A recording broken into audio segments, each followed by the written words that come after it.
prona ndërtim që është mbaruar si ndërtim, por s'është kolauduar apo s'është certifikuar, patjetër që po.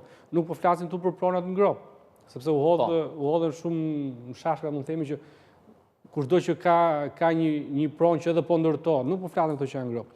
Po flasim për pronat që janë të ndërtuara, që janë zauruara, përfunduara, e zauruara si ndërtim. Patjetër që duhet bëhen. Do ishin në të mirë të gjithëve, edhe të shtetit, edhe qytetarëve, patjetër që po. Ndihen në një farë mënyrë si të përjashtuar nga i gjithë ky proces. Janë të përjashtuar dhe pa fajin e tyre.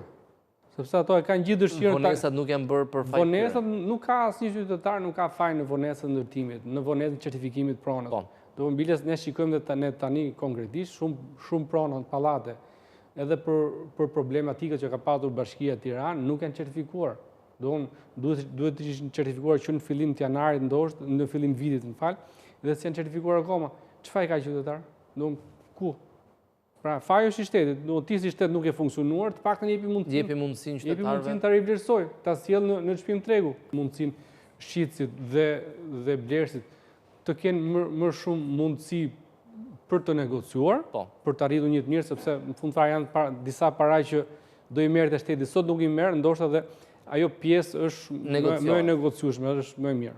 Detyrimet që duhet paguheshin në shtet mund negocion për të arritur një marrëveshje sa më të shpejt.